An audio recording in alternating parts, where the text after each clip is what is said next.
বাংলাদেশের ইতিহাসে ডক্টর মোহাম্মদ ইউনূস একজন উজ্জ্বল নক্ষত্র। ইদানিংকালে আমরা তার সাথে বেশি পরিচিত হলেও এর আগেও সে পুরো বিশ্বে বাংলাদেশকে রিপ্রেজেন্ট করেছে।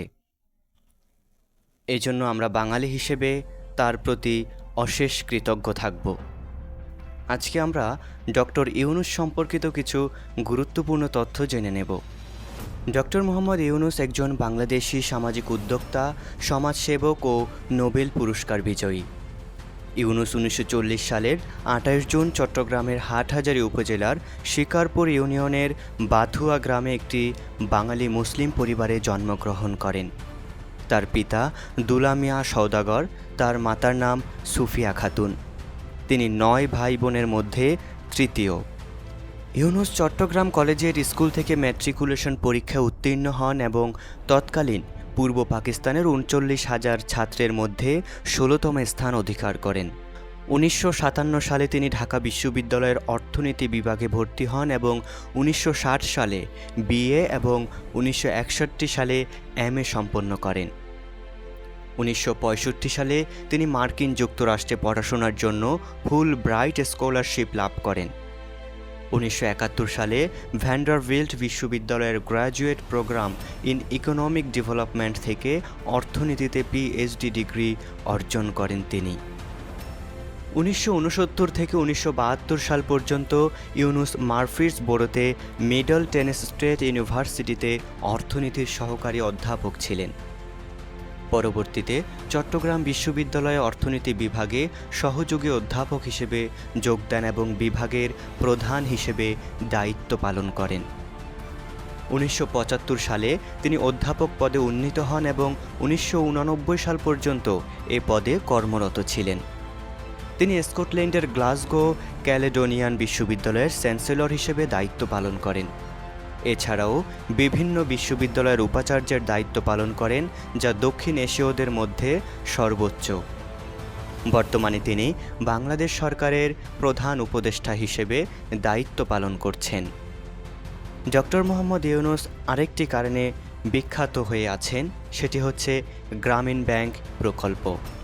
1976 সালে চট্টগ্রামের জোবরা গ্রামের দরিদ্র পরিবারের মানুষগুলোর সাথে কথা বলে তিনি বুঝতে পারেন, যদি তাদেরকে ছোট ঋণ দিয়ে সাহায্য করা যায় তবে তারা নিজেদের পরিশ্রম দিয়ে নিজেদের ভাগ্যের পরিবর্তন ঘটাতে পারবেন। এই চিন্তা থেকে জোবরা গ্রামের 42 জন মহিলাকে নিজের টাকা থেকে ক্ষুদ্র ঋণ দিয়ে ক্ষুদ্র ঋণ ধারণার প্রবর্তন করেন। পরবর্তীতে বিভিন্ন ব্যাংক থেকে ঋণ নিয়ে ক্ষুদ্র ঋণ প্রকল্পটি চালিয়ে যাচ্ছিলেন।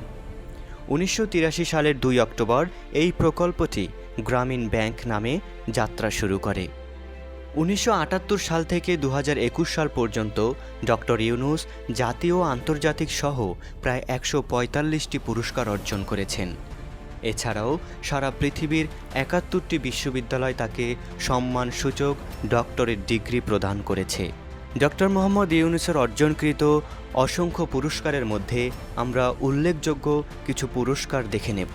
1984 সালে রামন ম্যাগসেস পুরস্কার তিনি অর্জন করেন ফিলিপাইন থেকে। 1987 সালে বাংলাদেশ থেকে স্বাধীনতা পুরস্কার লাভ করেন। 1998 সালে গ্রামীণ ব্যাংকের প্রতিষ্ঠাতা হিসেবে ইন্দিরা গান্ধী শান্তি পুরস্কার লাভ করেন। 2004 সালে ফিলাডেলফিয়ার Wharton School of the University of Pennsylvania তাকে গত 25 বছরে 25 জন সবচেয়ে প্রভাবশালী ব্যবসায়িক ব্যক্তিদের মধ্যে একজন হিসেবে নির্বাচন করেন।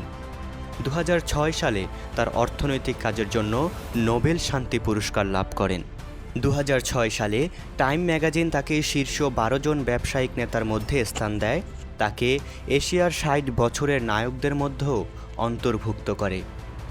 2008 সালে ইউনূসকে যুক্তরাজ্যের প্রসপেক্ট ম্যাগাজিন এবং যুক্তরাষ্ট্রের ফরেন পলিসি কর্তৃক পরিচালিত একটি উন্মুক্ত অনলাইন জরিপে শীর্ষ 100 জন পাবলিক ইন্টেলেকচুয়ালদের মধ্যে দ্বিতীয় স্থান দেওয়া হয়। 2009 সালে মার্কিন যুক্তরাষ্ট্রের সর্বোচ্চ রাষ্ট্রীয় সম্মাননা প্রেসিডেন্সিয়াল মেডেল অব ফ্রিডম অর্জন করেন তিনি। 2009 সালে ইউনূস স্লোভাকিয়ার informal economic forum economic club দ্বারা প্রদত্ত সর্বোচ্চ পুরস্কার গোল্ডেন বিয়াটেক অ্যাওয়ার্ড লাভ করেন। 2010 সালে মার্কিন যুক্তরাষ্ট্রের সর্বোচ্চ রাষ্ট্রীয় সম্মাননা কংগ্রেশনাল গোল্ড মেডেল অর্জন করেন তিনি। 2021 সালে ইউনুস ক্রীড়া উন্নয়নের জন্য তার বিস্তৃত কাজের জন্য অলিম্পিক লরেল পুরস্কার পান। 2021 সালে ইউনুসকে ইউনাইটেড নেশনস ফাউন্ডেশনের চ্যাম্পিয়ন অব গ্লোবাল চেঞ্জ পুরস্কার দেওয়া হয়। সর্বশেষ 2025 সালে চীনের পিকিং বিশ্ববিদ্যালয় তাকে সম্মানসূচক ডক্টরেট ডিগ্রি প্রদান করে এবং 2025 সালের 14 মে চট্টগ্রাম বিশ্ববিদ্যালয় ডক্টর ইউনুসকে সম্মানসূচক ডি.লিট ডিগ্রি প্রদান করে। তিনটি পুরস্কারকে পৃথিবীতে সবচেয়ে বেশি সম্মানজনক পুরস্কার হিসেবে বিবেচনা করা হয়। প্রথমটি নোবেল, দ্বিতীয়টি আমেরিকার প্রেসিডেন্সিয়াল মেডেল অব ফ্রিডম ও তৃতীয়টি কংগ্রেশনাল গোল্ড মেডেল। ইতিহাসের এই তিনটি পুরস্কার পেয়েছেন পৃথিবীর মাত্র 7 জন ব্যক্তি। ডক্টর মোহাম্মদ ইউনুস এই 7 জনের মধ্যে একজন। সব মিলিয়ে ডক্টর ইউনুস বাংলাদেশের একজন উজ্জ্বল নক্ষত্র নিঃসন্দেহে বলা যায়। তার সুস্বাস্থ্য ও দীর্ঘায়ু কামনা করি আমরা।